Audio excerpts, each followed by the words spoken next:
Hi guys, it's April. It's the middle of the month and I'm gonna let you know what's going on. To start out with, I'm not gonna get into the wrap up quite yet because I have some amazing news for you guys. Earlier this month, I released a Book Madness video in defense of Juliet. She has since made it to round 2 and round 3 of Book Madness. You guys are amazing!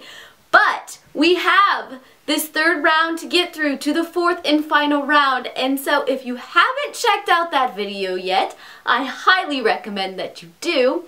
And if you haven't voted yet, you should vote because Juliet is an awesome character and she just needs the support. And also, I want to remind you that if you comment on any of the Book Madness videos, you are entered in a chance to win a $15 gift card.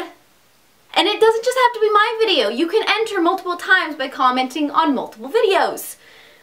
It's exciting, guys. Now that that is done and out of the way, I will get into the reading that I have done for the past 2 weeks. I started out this month by continuing on with the series of Unfortunate Events by Lemony Snicket's. This is the 9th book in the series, The Carnivore Carnival. I do enjoy continuing seeing on where the kids are going and trying to find the information that they need to find. This sometimes makes me a little frustrated because how do these situations happen? But I understand that is part of the series and the magic of all of this. And I hear there is going to be a TV show, movie, something with Neil Patrick Harrison, and I am all for that. Yes, I will be watching that. I then got to pick up Gilded Ashes by Rosamund Hodge. This is a Cinderella retelling and it was very well done. It is set up in the same world as Cruel Beauty, so there's this whole concept of making deals and things going wrong and just all kinds of Greco-Roman mythology weaseled in there in ways that don't necessarily point to Greco-Roman, but feel very Greco-Roman. As I said, it's a Cinderella retelling, so this girl ends up with stepsisters, but it's not necessarily her against her stepsisters, it's her trying to make sure that everyone survives. And it's a little short story, but I really enjoyed it. I then finished off the Beka Cooper trilogy with both Bloodhound and Mastiff. I really like this series, guys. The Beka Cooper series is, of course, about Beka Cooper, who is one of the relatives of George Cooper in the Song of the Lioness series. It gives backstory of Tortall and how things got to the way they were, and I really like it. I did a review, so if you want to hear more words about it, I say go check that out. And I may gush a little bit in said review, but I can't say enough good things about the series. I really liked it, guys. I liked it. I then went on a road trip to go visit my mom for my birthday because I love my mom. And since I was on a road trip, I had to listen to an audiobook, and that audiobook was, of course, The Silver Chair from the Chronicles of Narnia. I love going back to the series. This one I enjoy. It's not one of the first ones I go and pick up, but I do like it. It's just, there's so much nostalgia there, guys. If you haven't ever picked up the Chronicles of Narnia, I won't say don't pick it up because you should. It's enjoyable, even if you just pick up The Lion, the Witch, and the Wardrobe. I got to finally read this book. I have been excited since I've picked this one up. I love Robin McKenley. She's just a wonderful writer. And this is Dragonhaven, of course. I'm like holding this up and expecting you to read, but I can say words too. So I do that. You're welcome. That was a tangent. Dragonhaven by Robin McKenley, about Jake, who lives in the sanctuary for dragons.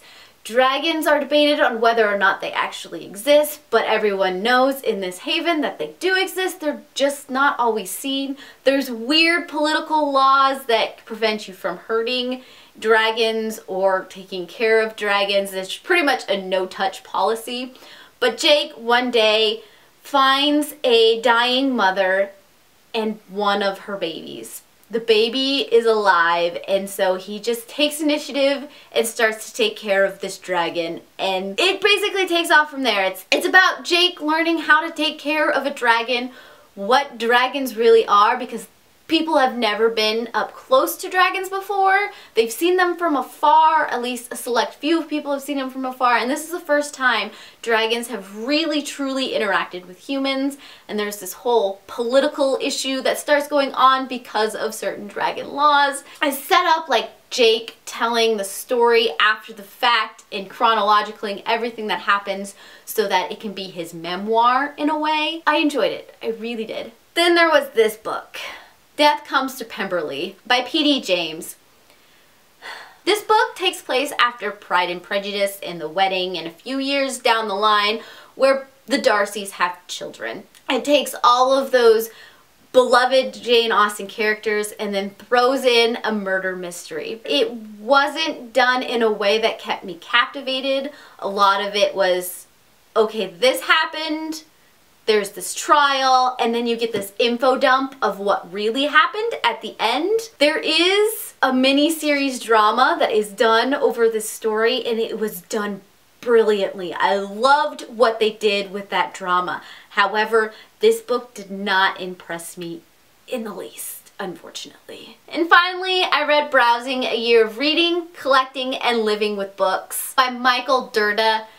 This was a collection of essays that he has put together around his reading love. And because I am such a book lover myself, I really connected to a lot of his essays. Most of them are intellectual, what it means to be a reader, what it means to be a collector, and how that it can affect your life, and whether or not collecting is really hoarding, which some might say that is. I don't, because I think what's behind me is absolutely beautiful and I wouldn't change it for the world. There's actually a couple quotes from these collections of essays that I absolutely loved. The first one being, "True readers boldly go where they haven't gone before. That's how I like to view my reading. I don't want to be stuck in one place. I want to see the world. I want to have all the information, so I don't want to trap myself into a genre or a type." And so that quote really hit home for me. Another one is a longer quote, so excuse me for reading it out, but I have to share it with you anyways. So just bear with me for a moment. "A personal library is a reflection of who you are and who you want to be, of what you value and what you desire, of how much you know and how much more you would like to know." That is my library. Nutshell. I'm gonna steal his words, and from now on, when people ask me why I have this right here, they're gonna get that, because it's just perfect. Those are the books that I have read so far in March. I am actually halfway through my reading goal right now. Actually, just like one book past my mid-reading goal. So I'm pretty sure that I'm going to make 104 books this year. I didn't ever really doubt that, but it's fun to see that I'm halfway there and I'm only halfway through March. And with those parting words from my mouth, I leave you. Adieu. I don't know how to wrap up this video, so I'm just gonna say, I heart your beautiful faces. Bye.